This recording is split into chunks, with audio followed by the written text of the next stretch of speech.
So what is learning? Take a minute and think about that question.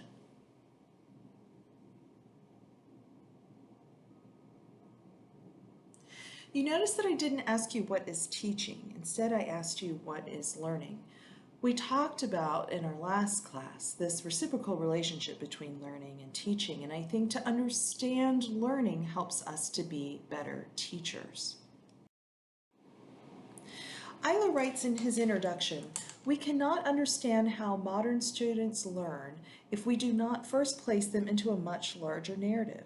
The story of human learning is a beautiful tale woven into the tapestry of our distant, our recent, and indeed our personal past. To know anything significant about the learning of our students, we must first be able to grasp those deeply rooted mechanisms by which people have always learned and that are vital to the way we understand the world. In other words, human beings approach new ideas, dissect them, and reconstruct them into knowledge in ways that are not just similar, but are part of our very fiber as a species. In taking this approach, I don't mean to suggest that attention to diversity in all of its dimensions is not important. To the contrary, once we understand the fundamental principles of human learning, it then becomes easier, not more difficult, to change course for individual learners, i.e., differentiation, who are not responding to one strategy or another. So when Eiler started to think about learning, and I know he talks about this in the interview that I asked you to watch as well, he narrows it down to kind of 5 components developed from patterns in learning in psychology, evolutionary biology, and neuroscience. And these 5 components that I also mentioned in the last class are curiosity, sociality, emotion, authenticity, and failure. It was interesting to me that in the Why We Teach responses in your Google Forms, that really all of your responses touched on and these kinds of components. And so keep these in mind as we walk through each of them individually. So the first one is curiosity. Take a moment and think about the way that I've designed this course, as inquiry is the design principle. Everything is based on your questions. Now, of course, you can't necessarily do that in your future high school classrooms, but you can do that in smaller chunks or in smaller components so that questioning is what's guiding learning instead of disseminating information. You're allowing students to question, and then you're working to disseminate that information within that questioning process. Discussions also help lend themselves nicely to curiosity. This week I'm asking you to look at the facilitating discussions and inquiry contributions assignment sheet, and that process will guide most of our learning together in this class. And then last, constructivism. When I completed my MA in teaching many years ago, this was the foundation of my program, which was new at the time and it's not now. But constructivism, I think of like those little wooden blocks that young children play with in the nursery. They build upon one another, and you have to kind of build this foundation in order to build a higher tower, if that makes sense. So constructivism essentially is a way of teaching that provides students with tools so that they can build upon previous knowledge to create new knowledge through curiosity. So within that form then, it isn't saying that you should not give direct instruction. Absolutely, there are moments for direct instruction, and there are also moments for unplanned instruction in this methodology. So here are some key takeaways, and at the end of each one of these segments and chapters in Eiler's book, he has kind of a list of key takeaways, and I've pulled the ones that are most applicable to secondary English and middle grades English teaching. So the first one is our long evolutionary history has primed our brains to seek out answers, particularly those that have eluded us. Curiosity is therefore intertwined with cognition and rests at the heart of the educational process. The second one of the most basic mechanisms for engaging curiosity is asking questions. Questions are essential drivers for cognitive development. And actually, as Eiler points out, they drive our thinking for the rest of our lives, not just in the school setting, but in every moment. When you get into the car, you ask yourself a question before you plan the direction of your route, where you're trying to go, the store or EKU or wherever you're trying to go. You're constantly kind of asking yourself questions and answering those questions throughout the day.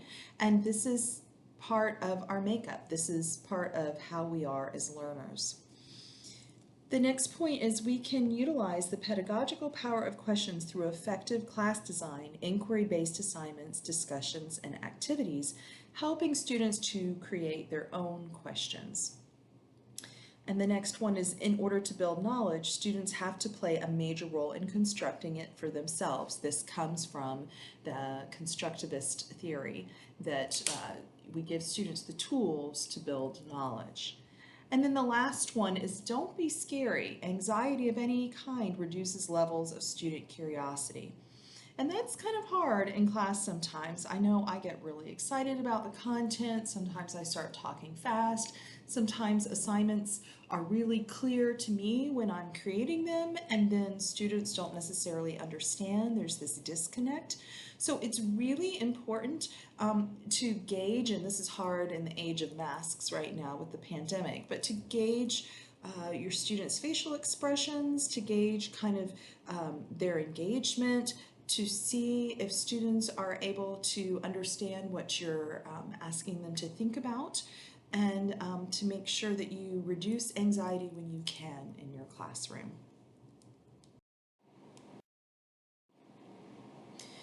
So this next part is sociality.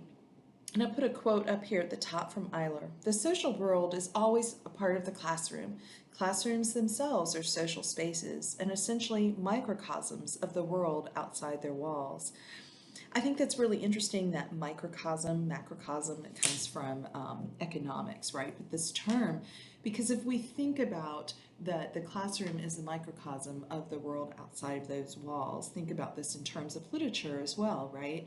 That when we immerse ourselves in a text, that it becomes a microcosm of the human experience. So take a look at this photograph in the slide. What do you notice about student engagement? Of course, again, we can't necessarily create this in this moment in time, in this moment in history, but we can through technology, even through social distancing and spacing. In these moments we can create. You can see that students are talking to one another, they're thinking about things, some are listening, and this social component is really important in how we learn. Some of the points Eiler makes are stories and play and games. These are all important to how we learn. With narratives, people are not only able to share information, but to set that information in a context to make it easier for learning to take place. Think about the oral tradition, right? We used to pass down stories orally, and then we passed down stories through writing, and we talked about narratives in the last class and the power of words. All of these things are important. Playing these little short games, I know oftentimes in your observations you're asked to do interactive activities, you're asked to maybe do a Quizlet, or you're asked to do something, because that cues into our brain in a different way in our learning process, and it becomes fun, and fun becomes engaging. Now, it's not that you should make fun in every classroom experience or that you're trying to entertain, but part of teaching is this piece of enjoying the content. And how do we enjoy content? We have fun with it, we engage it. Classroom management is also really important. You can see the seating arrangement here. This creates a social environment. When I used to teach in the middle and high school classroom, I changed seating arrangements based on what we were doing. So certainly during a standardized test, everybody had to be in rows, etc. But if we were doing a group project, I would create little pods kind of like this. Sometimes I would create, if we were doing a lot of discussions or Socratic circle, I would create circles or horseshoe shapes. So think about how the shape of your classroom relates to what you're teaching in that moment and how you're teaching. Modeling, we talked about this in the last class and how every moment we are modeling, you can see that the instructor is at the front of the room here. And in this scenario, I would hope that in a few minutes she's walking around and engaging with her students' conversations and just listening to what her students are saying. And then the last thing is collaborative learning. And collaboration is really important in teaching because you're going to be working with other teachers to create your lesson plans, perhaps by grade level. Perhaps we used to have team meetings by subject and grade level, but also encouraging collaboration within your students so that they can think about their ideas and share their ideas and have that space in an inviting environment to do so. So the takeaways here from Eiler are human beings are comprised of one of the most social species on the planet. Our evolution is closely tied to sociality, and specifically many of the modes of communication and learning developed as a result of these social bonds. The second point is that because of these deeply ingrained connections, we should maximize student interaction and collaboration because some of the most powerful learning happens in those moments and not when we are standing in front of the room lecturing. The next piece is that social classrooms have at least 3 vital components: a sense of belonging, a focus on community building, and a teacher who models effective intellectual engagement. I think it's important to share with students your process in English studies. What is a book that you've been reading that you're interested in, and how does it connect to other things that you're reading in class? What is something that you've written recently, and how does that relate to something that you're learning about in class? Share how you engage English studies content as much as teaching that content. Another point is collaborative activities enhance learning when students need to build knowledge together. So Eiler is very specific that group work is different from collaboration. Collaboration is when you're building something together. Group work is when you're completing an assignment together. But essentially, some people are taking on one component, some people are taking on the other component, which can work in collaboration, but that is the only end in group work, whereas collaboration, all of that builds towards a cumulative project of some sort. The next point is if we can incorporate more opportunities for playfulness in our classrooms, our students will benefit. And this comment kind of reminds me as well, or relates to a comment someone made in the Google Forms about humor, right? Using humor, using playfulness in your classroom when it comes naturally, when it comes organically, really helps to create a sense of community. And then the final point is about intentionality. Make sure that you are intentional about building a social presence in your classroom. It's easier to achieve these in face-to-face courses, but you can achieve them in virtual courses as well through different kinds of methods, for instance, discussion boards or blogs, communicating constantly with your students as a teacher so that you're not dropping off the map like with NTI work, but that you're actually constantly responding and communicating with students. This takes a lot of time and work, but it's something to think about. The next one is emotion. I'm going to read the quote at the top here. A commitment to engaging emotions in our classrooms means embracing the notion that education is fundamentally about students and not just bits of information. And again, this harkens to what we talked about teaching students, not necessarily teaching English, but teaching students. I'm thinking about then the relationship between teaching English and teaching students. So Eiler touches on the extraordinary power of positive emotions, humor, enthusiasm, and delight. And then also talks about the effect of unregulated negative emotions, confusion, fear, anger, anxiety. And I touched on that earlier. Sometimes it's hard to gauge if students are dealing with these emotions. So one of the things I like to do is to do a midterm course in self-evaluation so students can kind of talk to me through that means. Sometimes students will come and talk to you one-on-one. Sometimes you can gauge body language, but keeping a sense of what the temperature of the class climate is will help with this. The other bit is ethics of care or pedagogy of empathy. And this is something that we talk about theoretically now as well, but thinking about your students, even in high school, often in elementary school you hear, think about the whole child. Well, the whole adolescent is still in play in high school as well. As someone mentioned in the last class, there are lots of things going on in your students' lives. And so thinking about that ethics of care and how you can help them get the resources they need or help guide them when they are facing challenges that may seem to you perhaps not as much of a challenge as you're older now. But in that moment, thinking back to what it's like to be 15, 16, 17, and how large those challenges felt to you. So Eiler's key takeaways here are emotion has evolved as part of our developing sociality, and emotions give meaning to our social interactions. The next point is, as we become adults, the frameworks we put in place when we are younger with our emotions and how we regulate our emotions becomes increasingly vital for successful learning to occur. Another point is that overwhelming emotions have a negative effect on learning. So cognition and emotion work together. There's a balance between, and to ignore one and privilege the other or vice versa kind of defeats the learning process. Positive emotions are beneficial for student learning, while of course unregulated negative emotions can impede learning.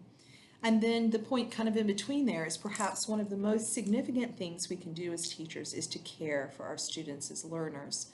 Caring pedagogies do not require us to lower standards or to cross boundaries. They simply require that we be present for our students as fellow human beings and that we invest ourselves in helping them to succeed. So the fourth point is authenticity. And this is something that I always kind of ask myself. So of course the inquiry-driven design is really important, that curiosity piece. But then I also ask myself about authenticity. I'll give you a really small example here. When preparing for this semester, I weighed between using Blackboard Collaborate and Zoom. There are features to both for when we do virtual class meetings. And I really studied and thought about all of those features.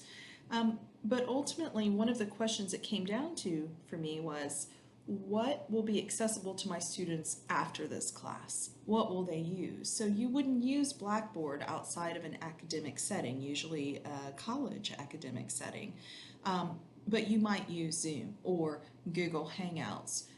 Or something like that. And so making sure that the choices that I make are authentic and applicable beyond the classroom as much as possible. Learning from experience is another important point that Eiler brings out. And you know, there's a lot that we think about sometimes about like service learning projects, community projects. Sometimes those are kind of difficult to do, but if you can do those are really important. Connecting students to needs and opportunities in the community, but also experiential learning, right? Being able to engage learning through experience and not just through lecture.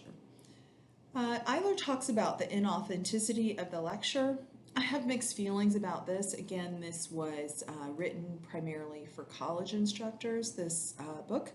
I think that in constructivism we have moments where short lectures or direct instruction are important to help students build foundation. But the overuse of lecture or the use of lecture as the primary mode of learning is inauthentic. And then how does authenticity in closing the achievement gap work? Well, if students find learning relevant, then it connects across all student populations in a way that if learning is kind of in a vacuum, is again where you're disseminating information instead of having students interact with information, then the achievement gap often widens. So the key takeaways here were the brain is most attuned to information and stimuli necessary to its survival. It prioritizes relevance and authenticity when learning, which I thought was really fascinating. So if it registers that a situation is artificial or unimportant, it will allocate cognitive resources elsewhere. think about this, about like how when you're trying to think about which assignments to complete first, you do this prioritization in your own mind. What is relevant, what is authentic, and what is due first? Those are kind of the things that you're thinking about. The next point is a learning environment or assignment with a high degree of cognitive authenticity adheres as closely as possible to the work performed by scholars in a particular discipline. And this is where I pointed out a minute ago in English studies, because you are teacher scholars. NCTE, National Council of Teachers of English, uses this term frequently because you're teachers, but you're also scholars of English studies. You're constantly immersing yourself in literature and in writing. And so, how do you share those experiences with your students? How will you share those experiences with your students? That creates authenticity in your classroom. Providing students with opportunity to learn through the experiences in the field and in the community. And then also the comment about prolonged lecturing is inauthentic pedagogy. So failure. This is actually most interesting to me, and Eiler says in his interview that you listened to before watching this PowerPoint lecture that this was the one component that surprised him the most, failure. Several semesters ago, when I was teaching another class, I actually brought in an article by John Warner, and it's called If We Don't Allow Our Students to Flail, Then We Are Failing Them, or something like that. And students were really resistant to it. A lot of my evaluations said, I don't want to flail, and I was angry about this article. But essentially what the article said is that getting to the point where you may not be successful at everything teaches you something about how to be successful at it.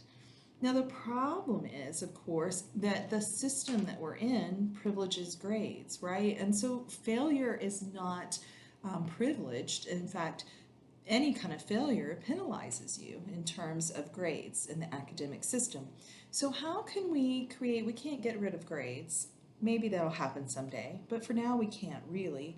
So how can we create assignments? How can we create spaces in our classroom where students can fail so that they're not afraid to fail, right? So thinking about, one of the things I tell students often is that in my work, I publish articles, and one of the things that I do is I send an article out, and most of the time, most articles either get a revise and resubmit or a rejection. It's pretty rare that an article is taken on its own the first time through. And so when I get a rejection on an article, it used to really bother me, and it still does a little bit if I'm honest. But I keep a list on my bulletin board of potential journals. And so I read through the reviewer's comments, I revise accordingly, or I don't revise if I don't agree with the review, and then I send it back out to another journal. It is a constant kind of feeling of failure in some ways, because you know how personal writing can feel sometimes. But it also, if I was afraid of that, then I would never publish anything. I would never resend it out. So how can we create these kinds of opportunities for our students in our high school classrooms? The other point I want to make about this is that word resiliency that I talked about in class. Stress in and of itself is a bad word, right? We don't want to feel stressed, but sometimes stress teaches us and gives us the tools that we need to be resilient in a situation. So how can kind of mitigated stress, if you will, not that I want you to stress your students out, that's not what I'm saying, but how can we harness the natural stress or anxiety that students are feeling about, I don't know, a standardized test, and help them to work through their concerns about failure and work through, find a positive kind of point to that experience. So here are some key takeaways. Students will arrive in our classrooms having experienced the stigma and negative associations of failure throughout their time in school, and we need to work to challenge this by providing opportunities for low-stakes failure so that students can take the risks necessary to enact deep learning. So think about that word a minute, low stakes. If you've taken 303 with me, I talk about this a lot.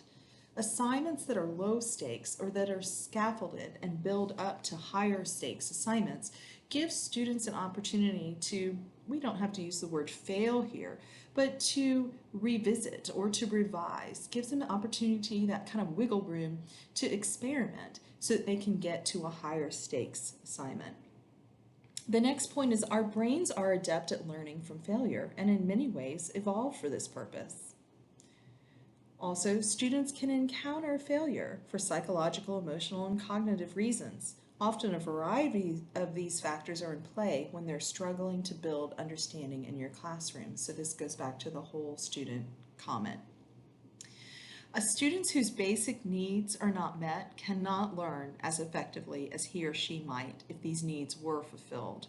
So think about it this way: a hungry brain cannot learn, a tired brain cannot think.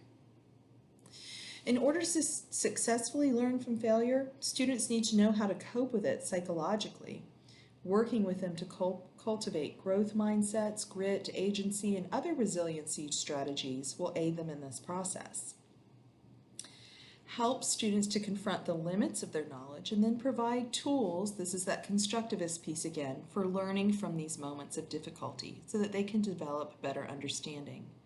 And finally, see if you can give feedback independent of grades. Think about the ways in which you can do that. Not that you have to get rid of grades, but that you can balance that out to give, again, that space for learning. So as you begin lesson planning for both CED and for this class in the next few weeks and planning your mini lessons, I want you to think about these learning elements of curiosity, sociality, authenticity, failure, emotion. Start thinking about how you can incorporate what you've learned from Eiler in your lesson planning and in your future teaching. I look forward to our discussions on this.